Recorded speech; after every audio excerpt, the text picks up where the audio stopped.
Bertin Vivien, vous êtes l'un des maîtres de chœur de la chorale Saint-Pierre, Julia Aymar, et vous avez été là depuis le début. Est-ce que vous pouvez nous dire le contexte historique dans lequel est née cette chorale? Bon, c'est vrai que c'est un contexte assez particulier. Moi, je suis venu au Sénégal pour faire mes études. Et comme ça, j'ai rencontré un ancien camarade de classe du lycée qui était à Dakar et qui justement évoluait dans une chorale. Et bon, comme au niveau du Sénégal, on a plusieurs mecs de chœur, effectivement. Moi, j'étais un peu plus retranché en tant qu'étudiant, mais au Cameroun, déjà, d'où je viens, j'étais déjà mec de chœur, et lui, il le savait. Mais il a tout fait justement pour me retrancher de ce blocage que j'avais émis, de ne pas trop m'initier dans les activités religieuses, surtout dans l'animation, de venir juste à la messe, participer. Mais c'est lui effectivement qui m'a boosté, qui m'a dit non, Vivien, nous sommes une jeune petite chorale même pas encore une chorale, nous étions un groupe de prière, mais qui anime les messes tous les dimanches soirs au niveau de Saint-Joseph de Médina. Est-ce que tu ne peux pas venir nous donner un coup de main? Je sais que par ton expérience, tu sauras comment organiser, animer, monter un groupe structurant, performant, qui permettra aux fidèles de prier et même aux membres qui sont dans le groupe de pouvoir s'épanouir dans le chant. Voilà. Alors donc, en 2005, effectivement, j'intègre le groupe, mais pas très régulier. Au début même, certains peuvent même se demander, mais pourquoi ne vient-il que le dimanche ou bien le samedi à la fin de la journée pour nous apprendre un ou deux chants? C'était quoi? C'était un manque de motivation ou bien un manque de temps? C'était un manque de temps, en fait. J'étais étudiant, effectivement, au niveau de l'université Cheikh Anta Diop. Et j'avais les cours, même le samedi, j'avais des TD jusqu'à fin d'après-midi. Donc du coup, j'arrivais un peu tard et je n'avais que le dimanche pour moi-même. Et en même temps, j'associais à mes études une activité professionnelle déjà. Donc je n'avais pas assez de temps. Et donc du coup, je ne pouvais donner que le surplus que j'avais à l'activité religieuse. Maintenant, c'est après son départ, comme lui, effectivement, il avait un peu plus de temps que moi, je venais peut-être apporter ma pierre. Il m'a dit non, Vivien, ça vraiment, depuis que tu es là, le travail commence à prendre forme, mais il faut que tu prennes vraiment les rênes en main. Et c'est donc comme ça que après lui, j'ai pris le groupe en main, effectivement, essayer de mieux organiser aussi bien sur le plan chancre que sur le plan administration d'une chorale. C'est de mieux administrer les choses. Juste une petite anecdote. Le premier bureau que nous avons monté, nous n'étions que 3 personnes. Il y avait un président, le mec de chœur et le trésorier. Aujourd'hui, nous sommes à un bureau qui fait plus d'une dizaine de commissions et un effectif de plus de 20 personnes dans le bureau. Voilà. C'est pour moi vraiment le gap d'où on vient avec ce qu'on a aujourd'hui. Et franchement, je suis très content de l'implication de tous et des uns et des autres à l'édifice de ce groupe. Est-ce que après votre arrivée à la chorale, vous avez su motiver d'autres personnes à venir? J'ai motivé d'autres personnes à venir. Je dirais peut-être non. Je dirais non. Ma tâche, je pense, a plutôt été de faire prier les gens. J'avoue, beaucoup de gens, je connais même j'ai rencontré des collègues, des camarades de classe, qui au début venaient à cette messe, à l'époque où on n'était pas encore une chorale, c'était un groupe d'animation. Et même quand on débutait, on était en gestation, qui ne venaient plus à nos messes parce qu'ils ne trouvaient pas les messes priantes, la chorale des gamins où ne prenaient pas, voilà, les chants n'étaient pas vivants. Donc du coup, beaucoup de gens ne venaient plus. Alors je me suis dit, bon, le plus important d'abord, c'est de bâtir un bon groupe, avec un bon esprit, de bien asseoir les voix. Et aujourd'hui, je pense qu'on ne peut être que fier et content du résultat. Après, effectivement, le groupe, les résultats ont parlé d'eux-mêmes. de plus en plus, lorsqu'on fait des annonces à l'église, les gens viennent. Et même aujourd'hui, on ne fait même plus d'annonces, mais les gens accourent parce qu'ils apprécient le travail qui est fait. Ils veulent intégrer le groupe, ils veulent apprendre, ils veulent louer, ils veulent chanter le Seigneur tous les dimanches. Donc il n'y a plus eu besoin de faire de publicité pour attirer les gens. Mais par contre, effectivement, on n'avait pas d'instrumentiste. Donc il arrivait surtout lors des grandes manifestations ou lors des concerts que je fais appel justement à des instrumentistes que je connaissais, soit au niveau de l'orchestre national ou alors dans d'autres paroisses que j'ai rencontrées lors des échanges sur le plan musical.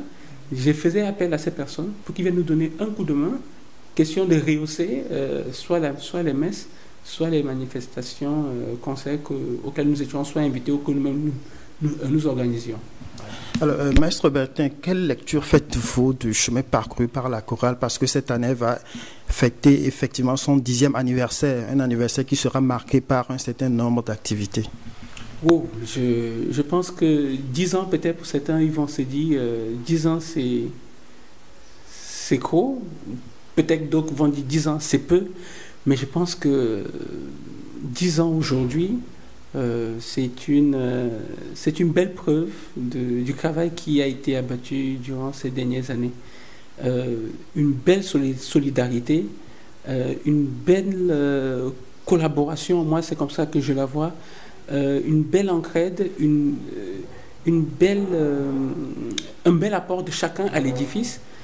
Quand on voit cette chorale cosmopolite comme elle est, aussi bien de par les différentes nationalités, de par la culture des personnes qui y sont, et de voir qu'aujourd'hui, des personnes aussi différentes peuvent cohabiter quand même plusieurs heures par semaine et je dirais donc plusieurs jours dans l'année et construire ce que nous faisons, soit tous les dimanches ou lors des prestations que nous mettons lors de nos concerts et autres manifestations. Je ne peux que rendre grâce et louer le Seigneur pour le travail abattu. Et je suis conscient, si nous gardons le charisme que nous avons aujourd'hui au niveau de cette chorale, c'est-à-dire que chacun se sent impliqué, chacun se sent important, chacun doit apporter sa pierre à l'édifice, quel que soit son niveau ou que ce soit son niveau, hein, chacun est important. Et chacun doit porter sa pierre. Donc, tant que nous gardons cet esprit, on ne pourra faire que des merveilles et encore des merveilles plus grandes. Alors, parlons justement du caractère cosmopolite de la chorale. Est-ce que la gestion de cette multiculturalité pose problème parfois? Oui, c'est sûr que parfois ça pose problème. Lorsque peut-être quelqu'un s'exprime, effectivement, les sensibilités ne sont pas les mêmes. La compréhension n'est pas forcément la même pour l'entendement. D'autres peuvent apprécier, d'autres peuvent se sentir choqués ou énervés. Mais je pense qu'au-delà de ça, au fond, il y a plus de richesse que vraiment... Moi, je pense plutôt c'est parfois des malentendus. Il y a plus de richesse. Richesse dans le sens où, justement, personne n'a le monopole de la chose. Donc, du coup, chacun apporte sa pierre à l'édifice et vu que chacun apporte par rapport soit à son expérience personnelle, soit par rapport à sa culture, soit par rapport à ses origines, ça donne quelque chose de vraiment fabuleux. Et je pense que c'est ça qu'il faut plutôt retenir. L'expérience que la chorale a acquise, est-ce qu'elle est apte à prendre part, par exemple, à une compétition internationale et de sortir la tête haute? Oui, je pense bien. Comme je disais, c'est vrai que la chorale n'a pas peut-être vocation à compétir, mais notre vocation peut-être c'est plus d'animer les chants tous les dimanches. Et dans ce sens, et de faire prier les fidèles, dans ce sens, on accueille tout le monde, même des gens qui n'ont jamais chanté de leur vie, qui viennent chanter pour la toute première fois. Aujourd'hui, ils sont accueillis et ils participent au même titre que ceux qui sont là depuis plus de 10 ans, qui ont un vécu dans le chant choral.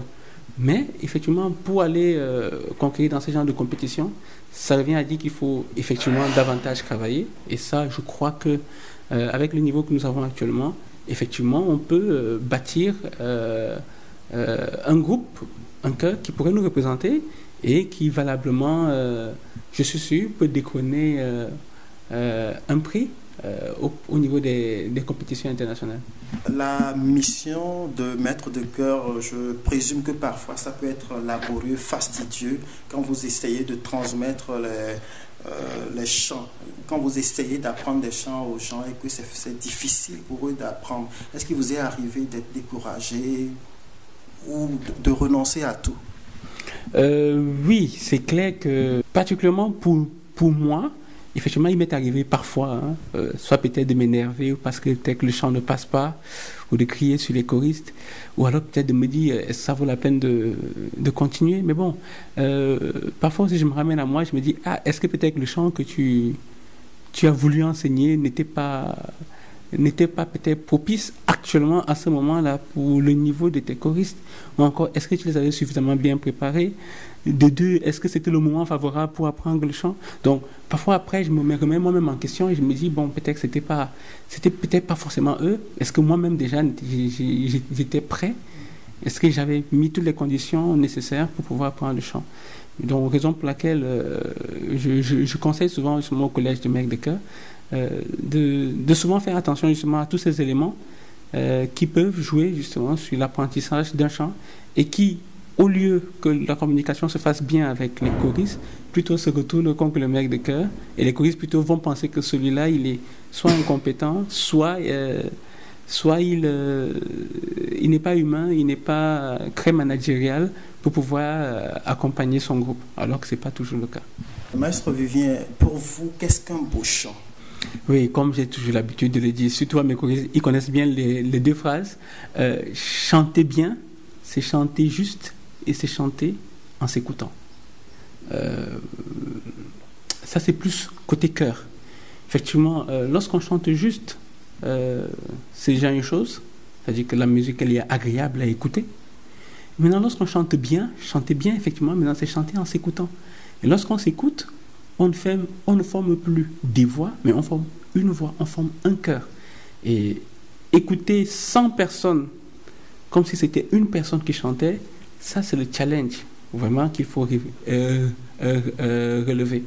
Et lorsque ce challenge-là est capable d'être relevé, pour moi là le chant il est beau. Maintenant, chanter bien, c'est déjà les aspects que j'ai cités, mais au-delà de ça, il y a aussi comment chanter. Quel est le thème? Il faut mettre la couleur dans les chants, il faut mettre l'expression dans les chants. Comme j'ai toujours l'habitude de dire, quel que soit le chant, même si c'est un chant très populaire, la manière à laquelle vous le prenez ou que vous pourrez l'interpréter peut être totalement différente, comme si c'est un chant qui est chanté par des milliers de personnes. Voilà pour moi ce que c'est que chanter bien. Qu'est-ce qui distingue spécifiquement Saint-Pierre-Julien-Aymar des autres chorales de Dakar? Bon, je pense premièrement c'est la cosmopolité du groupe. Deuxièmement, je pense que c'est l'une des rares chorales où on a autant de mecs de chœur. Je pense qu'aujourd'hui nous devons être au bas mot à 6 mecs de chœur. Devons être dans un bureau qui a plus d'une quinzaine de personnes, sans compter des commissions annexes. Donc, pour moi, Saint-Pierre-Julien-Aymar, c'est pratiquement une entreprise, quoi. C'est une entreprise, justement, comme je disais en amont de mes propos, où chacun a sa pierre à apporter. Et où chacun apporte sa pierre, effectivement, quel que soit le moment où il se trouve, quel que soit l'endroit. Et c'est un lieu où on forme une famille. Vraiment une famille. Et ça, c'est quelque chose qui marque. Même lorsqu'aujourd'hui je rencontre les anciens choristes qui sont hors du pays ou qui, pour des raisons professionnelles ou familiales, ne viennent plus chanter, grand et brûlant est leur cœur de savoir qu'est-ce que vit aujourd'hui Saint-Pierre-Julien-Aymar. Comment vont les choristes? Comment va le groupe? Quels sont les projets? Qu'est-ce qu'il y a lieu de faire? Voilà. Donc, on se sent vraiment impliqué comme dans une famille où on sait le rôle de chacun et chacun veut vraiment apporter la pierre. Le but, c'est pas de critiquer ce que l'autre fait, c'est de dire, ok, tu le fais peut-être pas bien, moi je peux t'accompagner pour le faire mieux, pour que nous puissions en faire mieux.